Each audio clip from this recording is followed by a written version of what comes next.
नमस्कार दोस्तों, कैसे हैं आप? आई होप आप बहुत अच्छे होंगे, बहुत खुश होंगे। तो आज मैं आप लोगों को वो 5 बातें बताऊंगी जो महाभारत से हम सबको सीखनी चाहिए। हम में से कई लोग ये सोचते हैं कि महाभारत जानना क्यों ज़रूरी है, जो हो गया सो हो गया। महाभारत जानना, इतिहास जानना गड़े मुर्दे उखाड़ना नहीं, बल्कि गड़े हुए खजाने को ढूंढ कर और उससे सीख लेना है।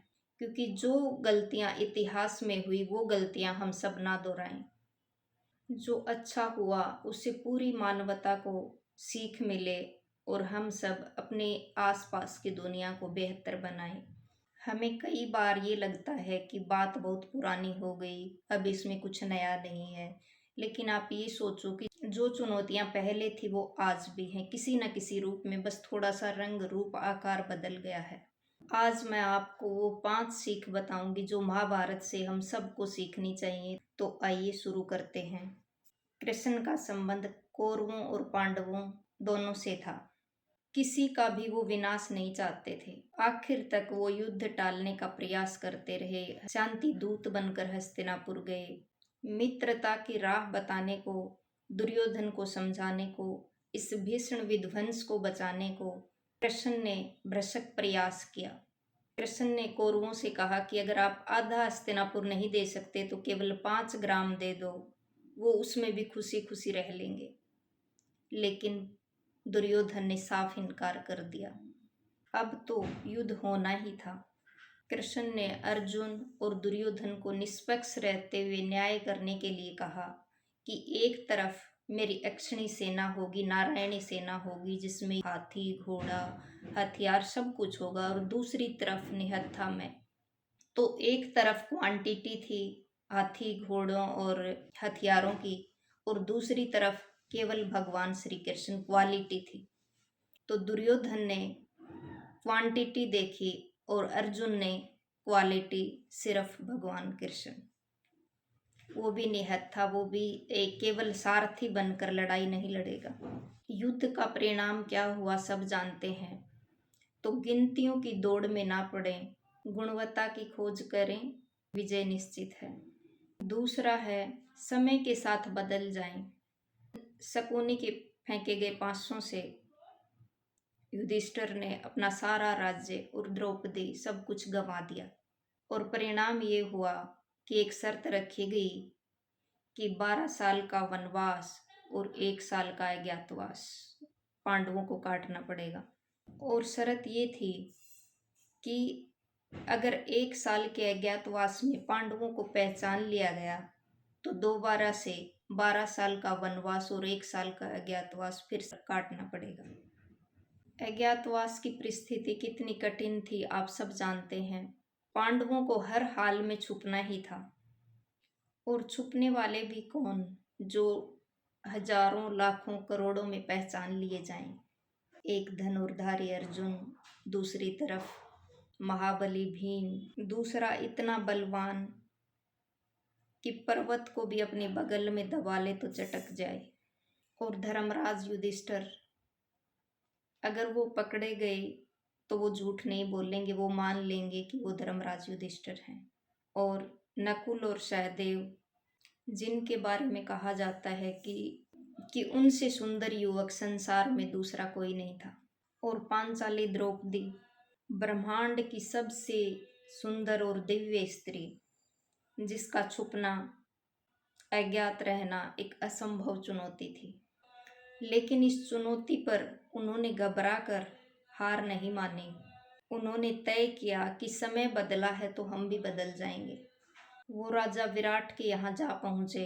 अर्जुन जैसा वीर गांडीवधारी धनुर्धर एक वृहनला, एक नपुंसक का रूप धारण कर और राजा विराट की पुत्री उत्तरा को नृत्य सिखाने लगा।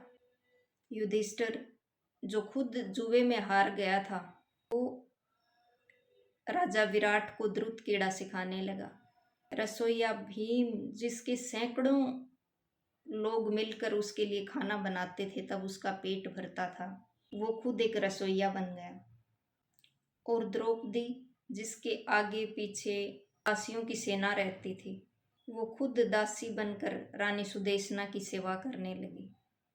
जब समय की आंधी उल्टी चल रही हो तो उसकी तरफ पीठ कर लेने में ही भलाई है। जब आंधी गुजर जाएगी तो फिर अपना जौहर दिखाएंगे, गांडीव उठाएंगे। वक्त अच्छा है तो मखमल पर चलते हैं, वरना अंगारों पर चलने का भी दम रखते हैं। तीसरा, संबंध मजबूत हो तो हम भी मजबूत। कामयाबी के लिए नेटवर्क मार्केटिंग जरूरी है। आप कितने भी सक्षम हो, आपको दूसरों की जरूरत पड़ने वाली है। इसलिए अच्छा होगा कि संबंध जोड़ते चलें। ये ना सोचें कि आज इसका फायदा नहीं है तो कभी नहीं होगा। संबंध अच्छे होंगे तो कभी ना कभी तो काम आ ही जाएंगे। कल पर नजर रखें, दूरदृष्टि रखें, सबके साथ रिश्ते नाते अपने अच्छे रखें। कौरवों से लड़ने के लिए पांडवों के पास कुछ नहीं था, ना हथियार, ना सेना, ना हाथी, ना घोड़े, कुछ भी नहीं था। उनके पास सिर्फ संबंध थे। कृष्ण की बहन सुभद्रा के साथ अर्जुन ने विवाह किया। मत्स्य राजा की बेटी उत्तरा के साथ अर्जुन के पुत्र अभिमन्यु ने विवाह किया तो मत्स्य सेना पांडवों की ओर से लड़ी।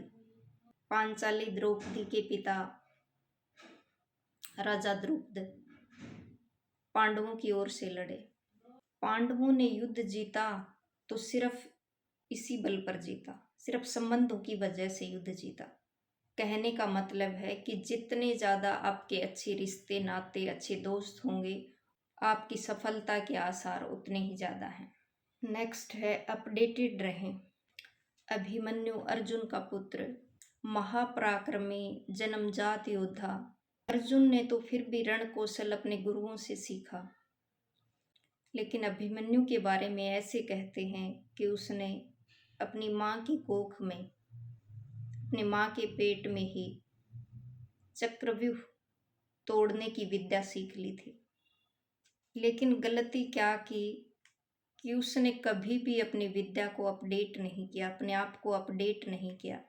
जितना सीखा था उसी पर रुक गया, कभी आगे नहीं बढ़ा, शिक्षा कभी पूरी नहीं की। परिणाम वो शत्रुओं का चक्रव्यूह तोड़ने के लिए अंदर तो घुस गया, लेकिन बाहर आने की कला कभी सीखी ही नहीं, लेकिन वापस नहीं लौट पाया, क्योंकि वापस लौटने का पाठ कभी उसने पढ़ा ही नहीं था। संभावनाओं से भरा हुआ एक तेजस्वी युवक, जिसका भविष्य नक्षत्रों की तरह चमकता हुआ उज्जवल था, वो अकाल मृत्यु के अंधकार में खो गया, सिर्फ इसलिए कि उसकी जानकारी अधूरी थी। तो हम सबको अभिमन्यु की तरह रणभूमि में प्रवेश भी करना है और अर्जुन की तरह विजयी होकर वापस भी लौटना है।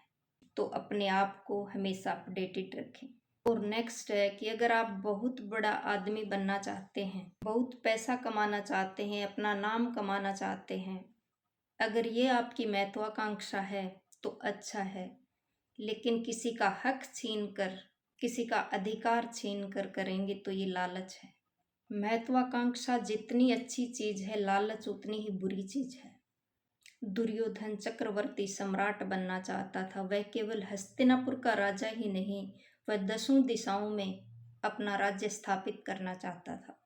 लेकिन परिणाम क्या हुआ? उसके राज्य को लालच का अभिशाप डस गया। उसने अपने ही भाइयों का हक छीनना चाहा। पांडवों को 5 गांव देने से भी इनकार कर दिया। दुर्योधन ने कर्म का संतुलन बिगाड़ दिया। हस्तिनापुर का वो राजा जो जमीन पर पैर रखना नहीं चाहता था, वो इसी धरती पर धराशायी हो गया। तो अपनी एम्बिशंस को कभी भी ग्रीड में ना बदलें। ध्यान रखें कि महत्वाकांक्षा कभी भी लालच ना बन जाए। तो दोस्तों, ये थे 5 सबक जो महाभारत से मैंने सीखे। अगर आपको अच्छे लगे हों तो मेरे चैनल को सब्सक्राइब करें, लाइक करें, शेयर करें अपने दोस्तों के साथ। और फिर मिलेंगे अगले वीडियो में। तब तक के लिए थैंक यू सो मच।